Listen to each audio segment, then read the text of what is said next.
Good evening, or good day if you're watching this during the day. It's time for another episode of Sleepy Math. Today, I'm going to talk about one of my favorite things, cosine. I do love all trigonometry, but cosine is my favorite.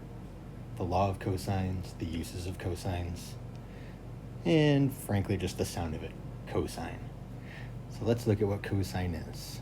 What you hopefully remember is that cosine is one of the three basic trigonometric ratios, and most likely you learned in school from this. So, ka, toa. Or if you had a particularly cool teacher, some old hippie caught another hippie tripping on acid.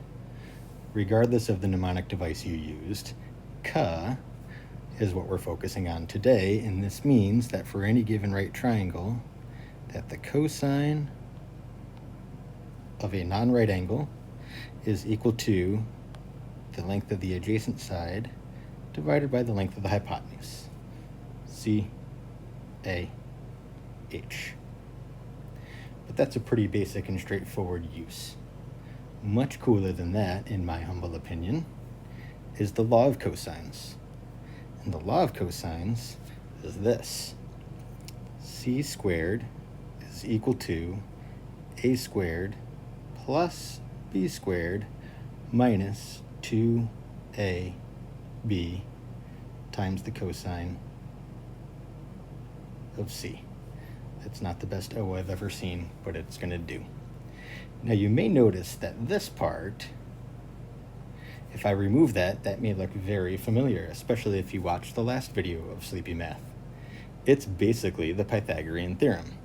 Well, the Pythagorean theorem is actually just a very special case of the law of cosines, and I will show that in just a moment. First, let's undo our scribble. So the way the law of cosines works is if I have a non-right triangle, although it does work in right triangles as well, and I'm going to label the three vertices A, B, and C, and I can label the sides opposite those vertices with the lowercase counterparts, lowercase a, lowercase b, and lowercase c. We can actually form a relationship between those three sides and the angle at C. And that relationship is the equation that you see above. Let's see it in action. So if I were to have a triangle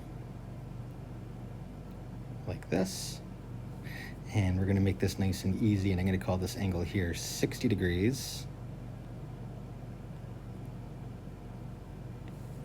And I'm going to try and find the side opposite that. If I happen to know that this is 3 units and this one is 4 units, then I can use the law of cosines. I'm looking for the unknown side, which is opposite a known angle, and both sides that come off of that angle have known lengths. So what I can say then is that x squared is equal to 3 squared plus 4 squared minus 2 times 3 times 4 times the cosine of 60 degrees. I really didn't leave myself enough room there, so I'm just going to note that the cosine of 60 degrees is 1/2. So let's just fill that in now. Therefore, x squared is equal to 9 plus 16 minus, well, my 2 and my 1/2 cancel each other out, so all I'm left with is 3 and 4, so times 12. 9 plus 16 is 25, minus 12 is 13, so x squared is equal to 13, and therefore x is equal to the square root of 13. Obviously, I don't need to account for plus and minus because there's no such thing as negative 13 when we're talking about the length of a side of a triangle. The law of cosines has many, many, many uses. I'm of course not going to go into every single one of them here, but first let's get back to what I was talking about when I said it's really, the Pythagorean theorem is a special case for the law of cosines. So let's draw another triangle. This time it's going to be a right triangle, and we are going to say that maybe we're trying to find, that's going to be my C right there, and let's say I'm trying to find x, and this is going to be 3, and this is going to be 4. Looks pretty similar to my last triangle, right? The only difference is we're using a 90-degree angle instead of a 60-degree angle. So it's going to start the same way. The x squared, the unknown, is equal to 3 squared plus 4 squared minus 2 times 3 times 4 times, and I left myself enough room here this time, cosine of 90 degrees. 90 degrees. Well, what is cosine of 90 degrees? If you have a calculator handy, which you shouldn't, you're trying to relax here, but as long as you're in the degree setting and not the radian setting, if you are in radian, you can choose to use pi over 2 instead. But cosine of pi over 2 or cosine of 90 degrees is 0. So this becomes negative 2 times 3 times 4 times 0. And anything times 0 is 0. So all we're left with is x squared is equal to 3 squared plus 4 squared. Now you may remember that's got to be 5 squared because of Pythagorean triples, either from my past videos or your own memory. Or we can do the math on it and say that x squared is equal to 9 plus 16, which means x squared is equal to 25, and therefore x is equal to 5. So there it is. The law of cosines can work on right angles as well, but really that's just the equation associated with the Pythagorean theorem. Another use for cosine is when we start talking about vectors. So there is a formula for how to find the angle between two vectors. And this one is a little bit tricky, if you've never used it before anyway. So basically what it comes down to is that the cosine of an angle between two vectors is equal to the dot product of the two vectors. Oops, I was supposed to put u first. Let's change that. My u's and my v's are going to look pretty similar anyway. The vectors u and v, it's their dot product divided by the product of their magnitudes. Now the dot product, if you don't recall, is what happens when you multiply the x values of both vectors, and to that you're going to add the y values of both vectors. If you were doing three-dimensional vectors, you would also include the z values.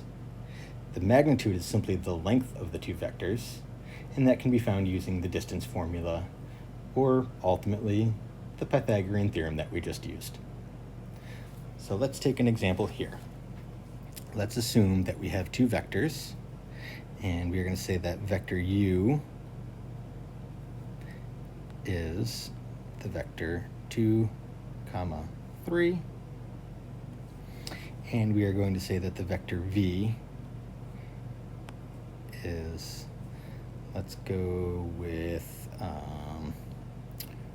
1, -2. So now I have my two vectors. To use the law of, or I shouldn't say the law of cosines, I should say to use this formula to find the angle measurement, first I need to take the dot product, which means I'm going to be multiplying 2 times 1 and multiplying 3 times -2 and adding those two things, because that is how we find the dot product. So 2 times 1 is 2, plus 3 times -2 is -6. And we are going to divide that by the magnitude. So the magnitude says for u, I'm going to take 2 and I'm going to square it, and I'm going to take 3 and I'm going to square it. So that's 13, so we get radical 13. And I'm going to do the same thing with v. So I have 1 and I have -2. 1 squared plus -2 squared, that is going to be radical 5. I don't know why I had written that plus there. That is incorrect. So times radical 5. So what we wind up with is -4 divided by the square root of 65. Now keep in mind, it is the cosine of this angle, which is equal to -4 over the square root of 65. And therefore, what I really need to do is say that theta is equal to the arc cosine of -4 over the square root of 65. I don't happen to have a calculator handy, so while I can say that the angle between the two measures is exactly the arc cosine of -4 over the square root of 65, if you would like to know the degree or radian approximation, you may have to bust out your own calculator and do the math on that. Well, I was thinking of trying one other thing, but I'm afraid that's all the time we have for today. Hopefully you're asleep by now, but if you're not, please feel free to leave a like and maybe think about subscribing, and perhaps even sharing this video with your friends. So long.